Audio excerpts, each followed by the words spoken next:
안녕하세요. 김경래 선교사입니다. 흑인 저항운동의 첫 번째에 이어서 1960년대 이후 흑인 저항운동에 대해서 살펴보도록 하겠습니다. 1960년대와 70년대는 남아프리카 공화국의 경제적 전성기였습니다.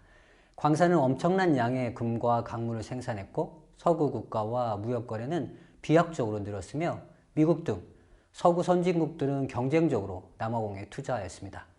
1970년대 외국 자본의 순이익 규모는 샤프빌 학살 사건 이전에 비해 6배로 늘었습니다. 국민당은 아프리카너에게 엄청난 혜택을 제공합니다. 공무원은 아프리카너가 독점하였으며 아프리카너 인구의 4분의 3을 차지하는 농업 분야에 농업 현대화라는 명목으로 보조금 및 연구기금을 지원했습니다. 숙련된 소매업과 기능업은 거의 백인 노동자들이 차지했습니다. 요하네스버그 북부 지역은 미국의 비버리힐스 다음으로 개인 소유 수영장이 많은 곳이 되었습니다. 덕분에 아파르테이트가 시작되었을 때 아프리카너와 영국계 백인의 1인당 소득 비율은 1대2에 미치지 못했지만 1970년대 대아파르테이트 시대에 이 비율은 2대3으로 간격이 줄어들었습니다. 백인 사회는 국민당의 아파르테이트의 혜택과 언론 통제에 의해서 가까이 있는 아프리카인의 삶에 신경 쓰지 않으며 부유한 삶을 살아갔습니다.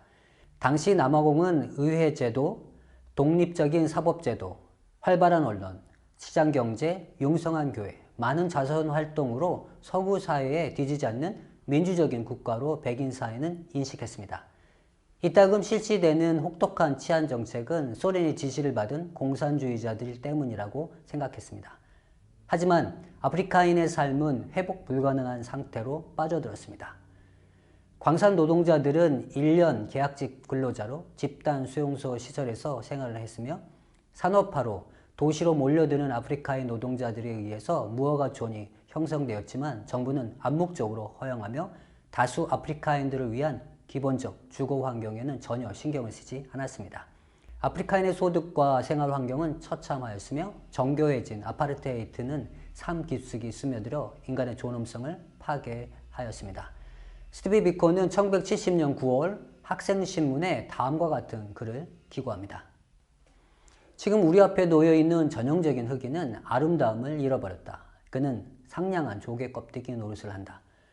두려움에 가득 찬 눈길로 백인 권력 구조를 바라보며 불가피한 입장이라고 여겨지는 것들을 감수하는 그의 얼굴은 남의 눈길이 닿지 않는 화장실에 들어가면 심하게 일그러지고 백인 사회를 향한 무언의 비난을 뿜어낸다.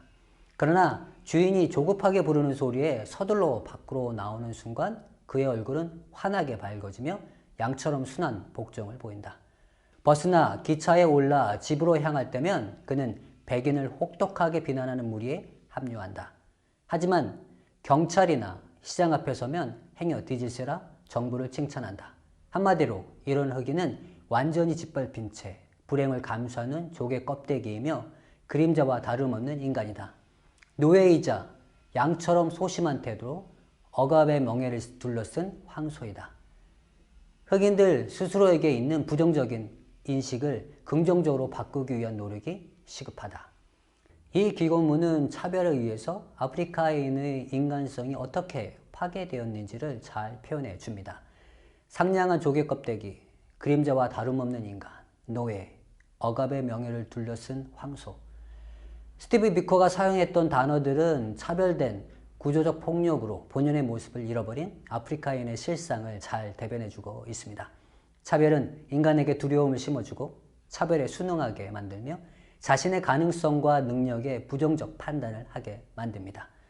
모든 저항운동이 공권력에 의해서 철저하게 통제되며 탄압되었을 때 차별로 인해 뒤틀린 아프리카인의 정체성을 회복해야 한다는 운동이 남아공에서 일어나기 시작합니다. 이 운동은 학생을 중심으로 시작된 흑인 의식 운동입니다. 그동안 진행되어 왔던 저항운동이 백인이 만들어낸 국가 구조에서 원인을 찾고 그것에 저항한 운동이라면 흑인 의식운동은 현재 처해 있는 상태의 원인을 아프리카인 자신에게서 찾으며 인간성 회복을 위한 의식운동입니다. 압제자들이 손에 든 가장 강력한 무기는 압제받는 사람들의 의식이라고 스티브 비코는 말합니다. 억압적인 체제에 대항하려면 무엇보다도 흑인 정체성을 확립하고 자긍심을 불러일으키는 일이 중요하다고 했습니다. 검은 것은 아름답다 라는 구호는 흑인 의식운동을 가장 잘 나타내주는 말입니다. 스티브 비코는 킹 윌리엄스 타운에서 태어나 킹 윌리엄스 타운에서 초등학교를, 고등학교는 선교사가 세운 러브데일에 입학합니다. 하지만 형이 흑인 저항운동 단체인 아자니아 인민해방군 활동에 관여했다는 혐의로 체포되면서 비코도 정치적 성향을 이유로 고등학교에서 퇴학됩니다. 그는 나탈 지역의 카톨릭계 성 프란체스코 칼리지로 옮겨 공부합니다. 비코는 성실한 학생이었습니다. 그는 나탈 대학 의대에 진학하게 됩니다. 의대에서도 학생 리더로 활동할 정도로 리더십이 있는 학생이었습니다. 1953년 반투 교육법을 제정해서 아파르테이트 정권은 백인과 아프리카인의 교육을 따로 관리하였습니다. 교육에 차별화를 두어 고급 기술직 교육을 백인에게 집중하기 위해서입니다. 이때 생겨난 부서가 반투 교육부였습니다. 1974년 반투 교육부에서 아프리칸스어 중간 법령을 발표하며 아프리카인의 학생들에게 영어와 아프리칸스를 통해서 교육할 것을 지시합니다. 당시 아프리카인 학생들에게는 영어와 부족 모국어를 통해서 교육을 했었는데 백인 민족주의자들 안에 영어가 주류 언어로 정착되는 것에 두려움을 가지게 됩니다. 이에 아프리카인 학생들에게 특정 과목을 아프리칸스로 진행하도록 결정합니다. 영어로 공부하는 것도 벅차했던 학생들이 대부분이라는 것을 잘 아는 교사들은 아프리칸스로 수업할 준비가 되어 있지 않고 교재 부족의 이유로 반대했지만 1975년 1월부터 시행하도록 행정명령이 내려집니다. 당시 아프리칸스는 압제자의 언어로 알려져 있었기 때문에 더욱더 반발이 심했습니다. 이에 대한 반투 교육부의 반응은 냉담한 압제자의 반응을 보였습니다. 당시 반투 교육부 차관은 직장 상사들은 대부분 아프리칸스나 영어를 사용하고 있기 때문에 아프리카인 학생들이 두 언어를 모두 아는 것은 좋은 기회이다 라고 했으며, 다른 관리는 반투 교육부는 정부가 흑인 교육의 비용을 지불하고 있기 때문에 교육 언어를 결정한 권한을 가지고 있다라고 주장했습니다. 하지만 그 시기 모든 백인 학생들은 무료로 교육을 받고 있었고 오히려 아프리카인들은 한 달 생활비에 해당되는 돈을 1년 학비로 지불하고 있었습니다. 갑자기 도입된 생소한 언어 아프리칸스는 학생들이 학업에 집중하기보다는 언어를 이해하는 스트레스로 학업을 이어갈 수 없게 만들었습니다. 1974년 4월 30일 소웨토에 있는 올란도 웨스트 주니어 스쿨의 아이들이 학교에 가기를 거부하였는데 이것이 다른 지역 학교에까지 퍼지게 됩니다. 결국 1976년 6월 16일 소웨토 학생들은 아프리칸스 수업을 거부하는 대규모 집회를 기획하고 추진합니다. 행진은 전통춤과 노래가 섞여 아프리카에서 흔히 볼 수 있는 축제 같았습니다. 아이들은 플랜카드를 들고 어깨를 들썩이며 행진했습니다. 배우려고 학교에 들어와 하인이 되어 나간다. 아프리칸스어를 타도하자. 백인에 의한 반투 교육은 지옥에 보내자. 경찰 기동대는 어린 아이들을 향해 총을 발포하여 그날 23명이 죽었습니다. 그 후 176명이 총에 죽고 1139명이 부상을 입었다고 정부는 발표했지만 실질적으로 600에서 700여 명이 목숨을 잃고 4천여 명 이상이 부상을 당했습니다. 그중 다수는 어린 학생들이었습니다. 이 한 장의 사진, 죽어가는 13살 소년 헥터 피터슨의 사진은 흑인 저항운동의 전환점을 가져다준 소웨토 봉기의 아이콘이 되었습니다. 소웨토 봉기는 흑인 저항운동이 온 연령층으로 확대되는 계기가 되었고 국제적인 관심을 불러일으킨 중요한 사건이 되었습니다. 학생들이 정부 정책에 반대하며 자신들의 생각을 강하게 표현했던 이유는 흑인 의식운동이 있었기 때문입니다. 당시 흑인 의식운동은 세미나를 통해서 청소년들에게 퍼져나갔습니다. 1970년대 학창시절을 보냈던 평범한 여학생은 그 시절을 떠올리며 다음과 같은 이야기를 합니다. 다양한 세미나를 통해서 흑인 의식의 철학에 고치되어 젊은 나의 생각은 점점 더 비판적으로 바뀌어가기 시작했습니다. 저는 공책에 다음과 같은 문구로 채워나갑니다. Black man, you are on your own. Black and proud.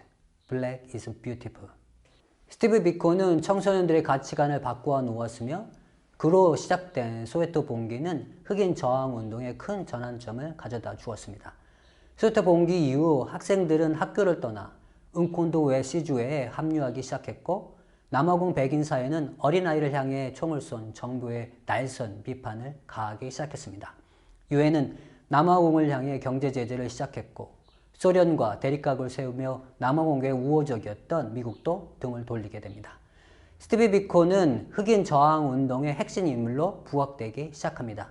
1977년 1월 흑인 인민회의는 스티브 비코가 해방운동에 기여한 점을 고려하여 만장일치로 그를 명예의장으로 선출했습니다.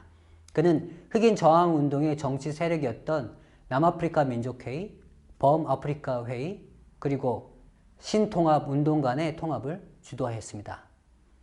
이미 범아프리카 회의와는 만남을 가진 상태였고 1977년 8월 17일 신통합운동 지도자인 네빌 알렉산더와 통합을 논의하기 위해서 금지처분을 어기고 케이프타운으로 향합니다. 백인 정권은 독특한 처벌 규정을 고안했습니다. 이른바 금지처분입니다. 금지된 인물은 동시에 한 명 이상과 얘기를 나눌 수 없고 공공장소에서 말을 하는 것도 금지됩니다. 거주지를 벗어나는 것도, 집필을 하거나 언론 등 외부와 인터뷰를 하는 것도 금지됩니다. 해당 인물의 발언을 인용하는 것도, 개인적인 이야기를 나눈 것을 다른 사람에게 전하는 것도 금지됩니다. 1973년 2월 아파르테이트 정부는 스티브 비코에게 금지처분을 내립니다. 1977년 8월 18일 그는 금지처분 명령을 어기고 케이프타운으로 가 비밀회의에 참석 후 돌아오는 길 킹 윌리엄스타운 외곽에서 백인 경찰에 의해서 체포됩니다. 그는 곧장 포트 엘리자베스 산람 빌딩에 있는 공안 경찰본부 제619호실에 갇혔습니다. 모진 고문이 이어졌고 22시간 매질이 퍼부어졌습니다. 젊은 육신도 당해내지 못했고 육중한 몸집의 경관의 곤봉에 비코는 외마디 비명도 없이 쓰러졌습니다. 두개골이 함몰되었습니다. 비코는 의식을 회복하지 못했습니다. 경찰은 당황했고 구치소 의료진은 곧장 병원으로 옮겨야 한다는 조언을 합니다. 하지만 경찰은 도주를 걱정했습니다. 의식도 없는 비코의 손목에 수갑을 채운 채 여러 날을 그대로 방치했습니다. 1977년 9월 11일 20여일이 지나서야 마침내 결정이 내려졌습니다. 경찰은 의료시설이 설치된 프레토리아 교도소로 옮기기 위해서 의식이 없는 비코를 알몸인 채로 수갑을 채우고 경찰 차량 뒷좌석에 실었습니다. 이렇게 1100km를 달려서 이튿날인 9월 12일 프레토리아 교도소 병원에 도착한 그에게 의료진은 사망 선고를 내렸습니다. 당시 그의 나이는 30이었습니다. 아파르테이트 법무부는 사망 원인을 쉽게 발표했습니다. 장기간 계속된 당시 투쟁으로 사망에 이르게 됐다. 비코는 1977년 9월 해외로 도피 중인 ANC 대표 올리브 탐보와 만나기로 계획되어 있었지만 그 만남은 이루어지지 못했습니다. 흑인 의식운동과 흑인 정치 세력의 통합도 사라지게 되었습니다. 정부는 수십 명의 흑인 지도자들을 구금하고 전국 각지의 흑인 의식운동 조직을 불법화하여 강제 진압하였습니다. 반투스탄 정책으로 1976년 트랜스카이를 독립국으로 선포하면서 290만 명의 코사족이 남아공 시민권을 잃었습니다. 1977년 보프사 쭈아나의 독립국 선언으로 180만 명의 쭈아나족이 남아공 시민권을 잃었고 1979년 벤다, 1981년 시스카의 독립을 선언합니다. 1976년부터 81년 사이 약 800만 명의 아프리카인들이 남아프리카 공화국 시민권을 잃었습니다. 아파르테이트 정권은 흑인과 관련한 우리의 정책이 완전히 종결되면 남아프리카 공화국 시민권을 지니는 흑인은 단 한 명도 남지 않을 것이다 라고 단언합니다. 당시 흑인 저항 운동은 방향성을 잇는 듯 했습니다. 하지만 역사는 언제나 인간이 자신들의 나약함을 느낄 때 작은 사건에 큰 변화를 가져옵니다. 선데이 포스트는 1980년 3월 16일 일면에 프리 만델라 캠페인 문구를 게재합니다. 패배자로 감옥에서 죽음을 맞이하리라 생각했던 만델라는 감옥에서 흑백의 화합을 위한 인물로 준비되었고 프리 만델라 캠페인은 세상이 다시 그에게 집중하게 하였습니다. 1980년대 남아공은 대혼란기에 있었습니다. 1976년 소위에트 봉기 이후 남아공 경제는 급속도로 추락합니다. 그 첫 번째 원인은 아파르테이트의 경제구조적 문제점들이 드러나기 시작한 것입니다. 초기에는 막대한 부가 백인 정부에게 집중되면서 막강한 정부 공권력을 가질 수 있었으며 백인들에게 특혜를 주어 전폭적인 지지를 얻을 수 있었습니다.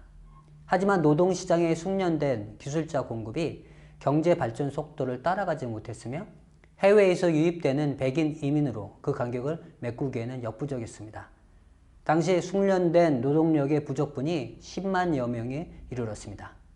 두 번째는 노동조합 연맹의 탄생입니다. 1973년 더반에서 연속적으로 파업이 발생합니다.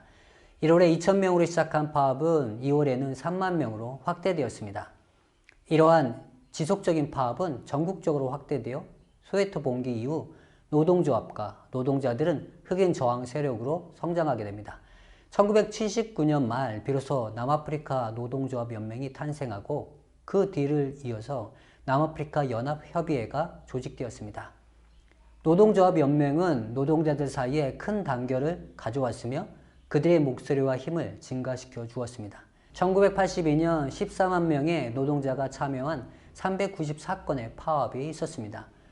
아프리카 노동조합 연맹과 남아프리카 연합협의회는 1979년 7만 명의 회원에서 1983년 32만 명으로 성장하였습니다. 하지만 1985년 정부의 비상사태 선포와 함께 불법단체로 규정됩니다. 1985년 12월 흩어진 아프리카 노동조합 연맹과 작은 노동조합들, 특히 전국 광산 노동자 조합이 연합하여 거대한 노동조합 연맹이 탄생합니다. Congress of South African Trade Unions가 탄생하여 빠르게 회원수가 50만 명으로 증가하며 남아프리카 민주화 운동의 3대 축으로 성장합니다. 세 번째는 해외 투자자들의 인식의 변화입니다. 무장 경찰들이 어린아이들에게 총격을 가하는 모습과 스티브 비코에게 자행했던 아파르테이트 정권의 민낯이 드러나면서 서방 세계는 세계적인 비난과 경제적인 불매운동 및 제재 조치를 감행합니다. 남아공이 높은 수익성을 보장하는 안정적인 투자처라고 생각했던 해외 투자자들의 인식도 달라지기 시작했고 높은 경제 성장을 촉진했던 해외 자본이 남아공에서 빠져나가기 시작했습니다. 다국적 기업들은 아파르테이트 정권의 아파르테이트 철폐를 요구하기 시작했고 급기야 미국과 영국의 몇몇 주요 은행들이 철수하며 경제적 악화는 급속도로 진행되었습니다. 아파르테이트 정권이 설 자리를 잃어가면서 아프리카인들과 함께 살아가야만 하는 미래를 받아들이기 시작했습니다. 아파르테이트 정권은 이때 프리 만델라 캠페인으로 세계적인 주목을 받고 있었던 넬슨 만델라에게 관심을 가지기 시작했습니다. 넬슨 만델라를 나누어져 있는 흑인 저항 정치 세력들을 규합할 수 있는 인물, 흑인 대표자로 또한 아파르테이트 정권과 협상 가능한 인물로 인정하게 되었습니다. 27년 만에 자유의 몸이 된 만델라는 자신의 심경을 아주 짧은 말로 표현했습니다. 원숙해져서 나았습니다. 남아공의 아파르테이트 종식과 민주화는 아프리카인들의 노력에 의해서 성취되었다고 말할 수 없습니다. 너무나 다각적인 요인들을 가지고 있기 때문입니다. 세계 정세와 경제 문제 그리고 심리적, 문화적 요인이 뒤섞여 있습니다. 온 역사를 이끌어 가시는 하나님의 섭리라고 말할 수밖에 없습니다. 아파르테이트에 저항했던 흑인 저항 운동을 통해서 선교사로 살아가는 우리는 아파르테이트와 그 저항 운동이 우리가 섬기는 사람들에게 어떤 영향을 미쳤는지 살펴보아야 합니다.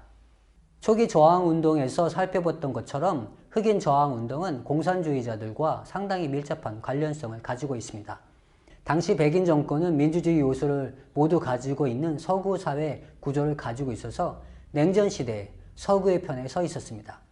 소련은 쿠바를 아메리카 교두부로 삼았던 것처럼 흑인 저항 세력을 이용해 남아공을 아프리카 교두부로 만들려고 시도했습니다. ANC가 민족의 창을 통해 무장 저항을 시도했을 때 공산주의자들의 지원을 받으며 협력하였습니다. 아프리카인들은 저항 운동의 과정을 거치며 자연스럽게 공산주의식 사회 접근 방법에 익숙해져 있습니다. 대규모 파업이라든지 폭력을 통한 목표 달성 등 그리고 분배의 문제가 중요한 정치 과제가 되었습니다. 흑인 정권이 들어서면서 사회주의식 사회로 전환을 시도하였습니다. 재건개발계획 소위 RDP라는 정책이 시행되었습니다. RDP는 정부 주도하에 분배를 통한 성장을 목표로 했습니다. 결국 분배 중심의 정치는 국민들에게 국가에 의존하게 만들며 받는 것을 당연한 것으로 만들었습니다. 선교사들의 나눔은 하나님의 사랑이라기보다 가진 자가 가지지 못한 자들에게 나누는 당연한 행동으로 인식되기도 합니다. 선교사로서 우리는 남아공의 경제구조적 문제의 변화를 가져오는데 한계가 있음을 인정해야 합니다. 그래서 이 시간에는 좀 더 선교사들의 실질적인 고민에 집중하려고 합니다. 그것은 사회문화적 영역입니다. 초기부터 흑인 저항운동은 차별에 대한 저항이었습니다. 백인 우월주의, 백인 민족주의는 아프리카인들을 차별하는 것으로 경제적 부를 가지며 지키려고 하였습니다. 흑인 저항운동을 경제적 차별에 대한 저항으로만 이해해서는 안 됩니다. 이때 아프리카인들은 단지 엄청난 경제적 불이익을 본 것이 아닙니다. 차별이라는 사회문화적 피해가 더 막대했습니다. 차별은 어떤 개인이 자신이 속한 사회 집단으로부터 불공정한 대우를 받는 것으로 정의되며 지배적인 집단이 그렇지 않은 집단을 자원과 기회로부터 배제시키기 위한 하나의 기제를 의미합니다. 사회의 소수 집단에 대한 차별은 정치적이거나 구조적인 문제일 뿐만 아니라 일상적인 인간관계에서 따돌림, 고정관념, 그리고 편견과 관련된 심리적 폭력이라고 할 수 있습니다. 차별은 인간의 삶에 다음과 같은 영향을 미친다고 합니다. 첫째로, 다양한 공간에서 차별을 겪은 사람은 자존감을 잃고 역량을 발휘할 기회조차 박탈당하기 쉽습니다. 사회의 권력을 쥔 이들의 정한 규정이 사회 전체의 표준이 되고 피해자들은 차별을 내재화하면서 자신의 가능성과 능력에 대한 부정적인 판단을 하고 낮은 자존감을 지니며 차별에 순응하게 됩니다. 둘째로, 차별의 대상이 되는 집단은 차별 요인이 눈에 띄지 않게 하려고 노력한다고 합니다.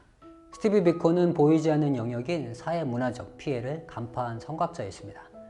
그래서 그는 흑인 의식운동을 통해 사회문화적으로 자신의 가치를 잃어버린 이들에게 자신들이 누구인지 이야기하고 싶어 했습니다.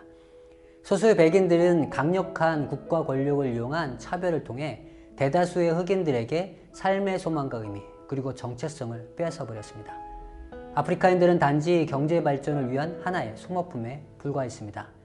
필요할 때 쓸 수 있게 가까이 두었지만 함께 살아가는 것을 거부하였습니다. 최근 연구에 의하면 차별에 대한 경험이 많을수록 고통을 더 심하게 느끼며 과거 차별의 경험이 뇌에 각인되며 통증을 느끼는 시스템까지 바꾸어 놓는다고 합니다.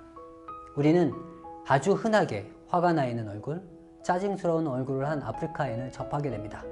더 쉽게 고통을 느끼며 더 과민한 반응을 보이는 이들은 구조적 차별의 피해자라는 것을 잊어서는 안 됩니다. 우리가 그들 안에 있는 깊은 상처를 이해할 때 그들을 더 사랑할 수 있게 됩니다.